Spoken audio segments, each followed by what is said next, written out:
Yo, what is up, guys? It's Zappo coming back at you guys with a brand new video today. Today's going to be all about Dogma, Traptrix, Eldlich. It's honestly a really great deck. Shoutouts to Pikmin in the Discord server that submitted this deck idea to me. I think he sent it to me as a joke, but regardless, I love it. It's amazing. There's very few things, if anything, that I would honestly change about it. I mean, honestly, I love it. Before we go ahead and get into the video, though, if you want to go ahead and check out the deck ideas or video ideas that I have going on, make sure to go ahead and join the Discord, which I'll go ahead and link it up in the description down below. Also, to mention, I also host tournaments now, too. So if you want to go ahead and join completely free of entry tournaments with cash prize as well, too, make sure to go ahead and check the links down in the description as well, so you can go ahead and maybe, win some cash for yourself too.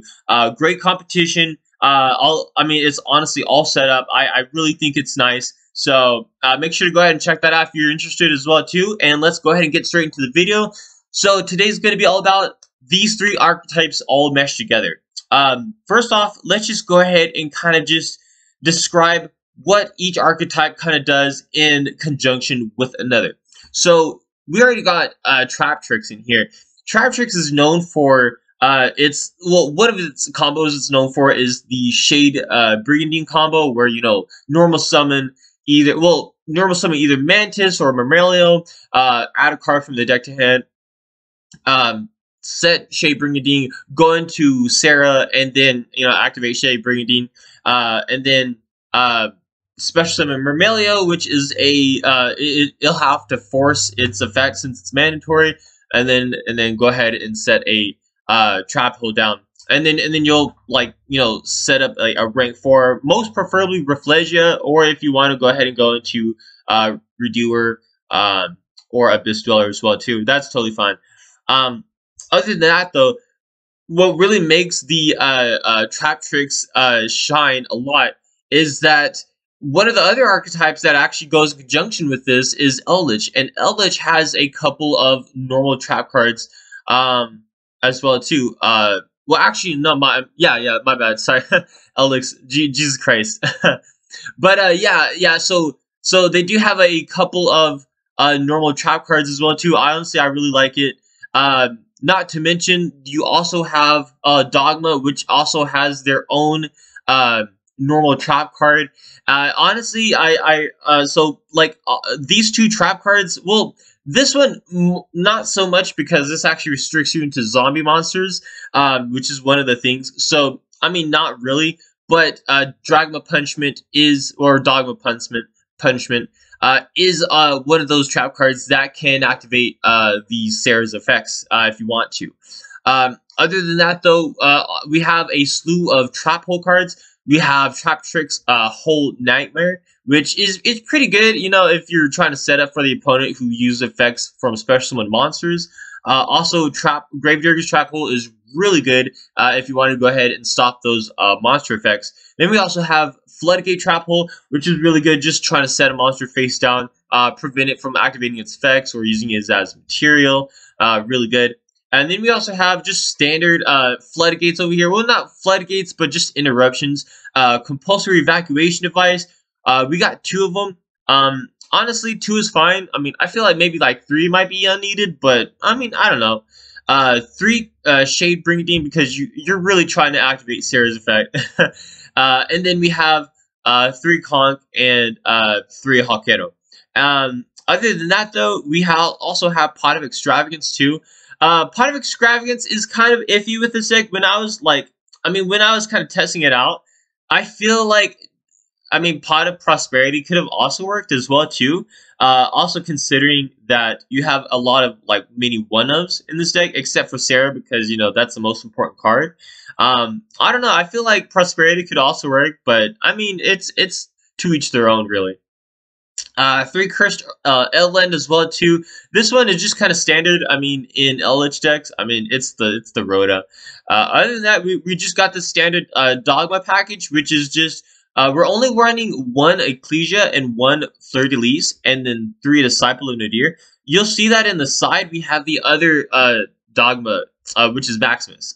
So if you're if the opponent if you play Dogma and the opponent thinks that you're not running Maximus, game 2 side this in. What's really actually really good about Dogma is that it can actually go ahead and pitch Cambro Raster and or Fergit, the Baron Blossom, which both of them. This one protects the Cambro Raster protects your set spell and traps, and then Fergit is kind of like a draw. It's kind of like a hand fix. You draw and then you shuffle a card back into the deck.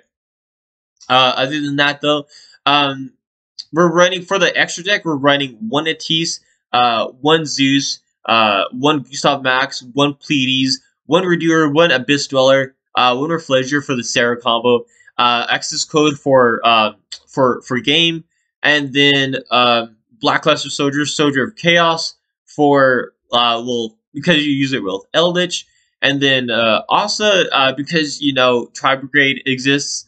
And then this one is just a hand fix. This is kind of to be included with the Maximus combo, and then 3 Sarah because that's our most important piece of the deck. Without Sarah, honestly, probably this deck would not exist. And then the side we got 3 Nibiru because it's literally standard. You just don't want to be caught slacking without it. Maximus because you want to be catching people off guard. Pankratops just because you want to go ahead and get some stuff off the field. Lightning Storm. Clear boards, the same with Harpy Feather Duster, but more just so for back row.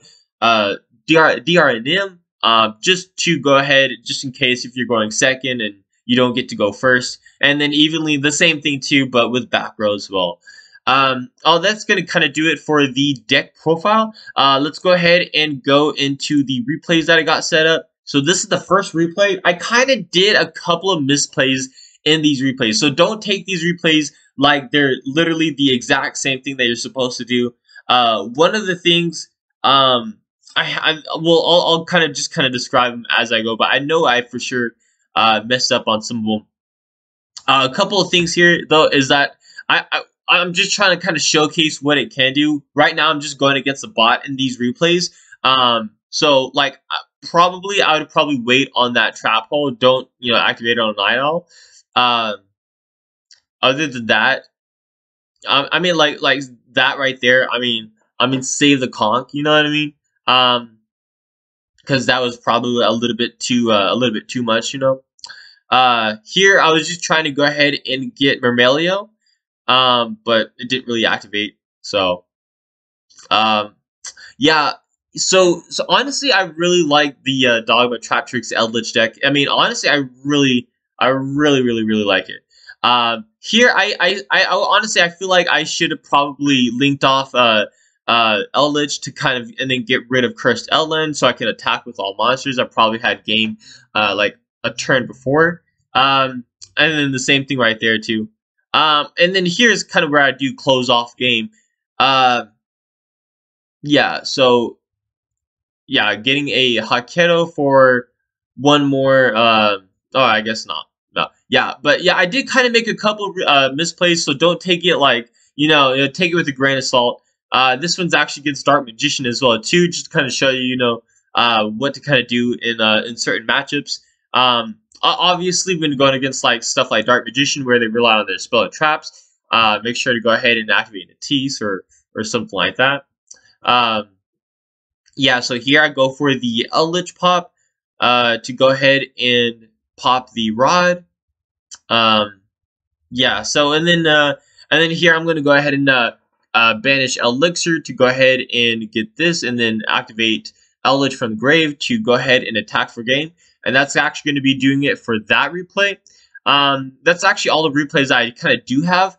I know I kind of messed up on a couple of them, but just to kind of showcase what it actually does completely in full. Other than that, though, it actually does do it for the deck profile / combo replay. I honestly really like this deck. I mean, honestly, shout outs to Pikmin for showing me this deck. I really love it, man. This is amazing. Other than that, though, going back to what I kind of said at the beginning, if you do like all these videos that I'm making and want to kind of check out what I'm doing, make sure to go ahead and go into the Discord, as well as to check out the stuff that I'm making, such as the tournaments, which actually will be going on June 12th. So if you want to go ahead and join, make sure you go ahead and join before June 12th to go into the tournament. Other than that, that's going to be it. See you later in the next video. Dat Boy Squid out. Peace.